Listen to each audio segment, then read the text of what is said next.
Assalamualaikum warahmatullahi wabarakatuh.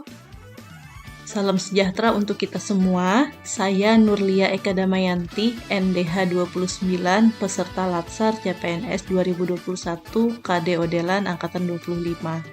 Pada hari ini, izinkan saya menyampaikan hasil implementasi rancangan aktualisasi saya yang berjudul Upaya Meningkatkan Keterampilan Mahasiswa Melalui Pengenalan Kehidupan Pasca Kampus sebagai Persiapan Menghadapi Dunia Kerja pada Jurusan Manajemen Universitas Palangkaraya.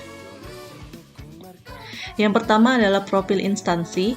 Izinkan saya menceritakan sedikit instansi tempat saya mengabdi, yaitu Universitas Palangkaraya yang baru saja melakukan pelantikan rektor baru yang mana Profesor Dr. Insinyur Salampak Dohong MS akan menjabat pada periode 2022 sampai dengan 2026. Universitas Palangkaraya berdiri pada bulan November tahun 1963 dengan 3 fakultas. Fakultas yang ada pada awalnya hanya Fakultas Ekonomi, Fakultas Pertanian, dan Fakultas Kehutanan. Fakultas Ekonomi sendiri pada awalnya hanya berisikan 2 jurusan, yaitu jurusan ekonomi umum yang sekarang dikenal sebagai jurusan ekonomi pembangunan dan jurusan ekonomi perusahaan yang sekarang dikenal sebagai jurusan manajemen. Pada tahun 1999, Fakultas Ekonomi membuka jurusan baru yaitu jurusan akuntansi, sehingga saat ini Fakultas Ekonomi dan Bisnis memiliki 3 jurusan, yaitu jurusan manajemen, akuntansi, dan ekonomi pembangunan. Selanjutnya adalah implementasi aktualisasi. Pada rancangan aktualisasi ini, isu yang diangkat adalah belum adanya pengembangan karir mahasiswa melalui pembekalan mahasiswa tingkat akhir. Alasan isu ini diangkat karena isu ini berkaitan langsung dengan capaian pembelajaran lulusan, di mana selain mahasiswa mendapatkan pengetahuan dan kemampuan di manajemen, harapannya juga mahasiswa mendapatkan skill untuk bisa bersaing di tempat kerja. Tujuan aktualisasi yang pertama adalah membantu mahasiswa untuk mengetahui tentang dunia kerja, yang kedua adalah meningkatkan kemampuan mahasiswa dalam personal branding, dan yang ketiga adalah mendukung mahasiswa untuk mampu bersaing dalam mendapatkan pekerjaan yang baik. Selanjutnya adalah manfaat aktualisasi.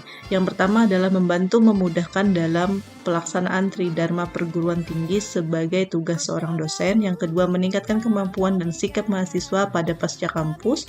Dan yang ketiga adalah menerapkan nilai-nilai dasar ASN dan pemahaman mengenai kedudukan ASN sebagai smart ASN dan manajemen ASN. Kegiatan aktualisasi saya ada 3. Yang pertama, webinar pengenalan dunia kerja, yaitu di dalamnya ada proses rekrutmen dan tips and trick interview. Output dari kegiatan ini memberikan pengetahuan mengenai pengenalan dunia kerja kepada mahasiswa manajemen. Yang kedua adalah webinar pembuatan kurikulum vitae yang menarik. Output dari kegiatan ini meningkatkan kemampuan mahasiswa dalam membuat kurikulum vitae yang menarik dan memiliki daya saing. Selanjutnya, kegiatan yang ketiga adalah webinar public speaking, berani berbicara di depan umum. Output dari kegiatan ini meningkatkan kesadaran mahasiswa tentang pentingnya kemampuan berkomunikasi, baik di luar kampus maupun di dalam kampus.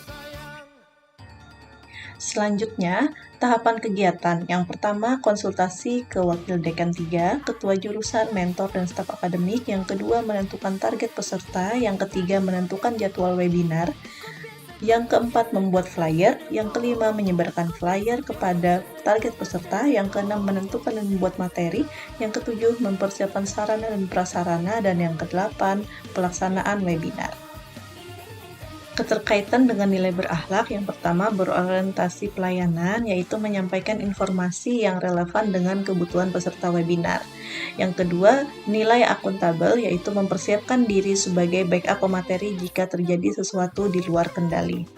Selanjutnya, untuk nilai kompeten, memahami materi yang diberikan kepada peserta webinar, membangun suasana yang menyenangkan, dan juga mampu menyampaikan materi dengan baik. Untuk nilai harmonis, yaitu membangun hubungan yang baik dengan mentor, ketua jurusan, dan juga narasumber. Selanjutnya, Keterkaitan nilai berakhlak dengan nilai loyal, yaitu output kegiatan diharapkan dapat memberikan manfaat untuk jurusan, manajemen, dan fakultas secara garis besar. Selanjutnya, untuk nilai adaptif, yaitu menyusun alternative action plan sebagai bentuk mitigasi risiko dalam pelaksanaan kegiatan. Keterkaitan dengan nilai berakhlak terakhir, yaitu kolaboratif, membangun kolaborasi untuk menentukan target peserta serta membangun relasi yang baik dengan pihak terkait. Implementasi kegiatan aktualisasi yang pertama yaitu pada tahapan konsultasi, ini terlihat saya sedang berdiskusi dengan Wakil Dekan 3 dan juga Ketua Jurusan. Kemudian pembuatan flyer, ada 2 flyer yang dibuat. Selanjutnya adalah pembuatan materi. Jadi ini untuk kegiatan 1 ada 2 materi yang dibuat. Selanjutnya untuk kegiatan 2 ada 1 materi yang dibuat. Dan untuk kegiatan yang ketiga juga ada 1 materi yang dibuat.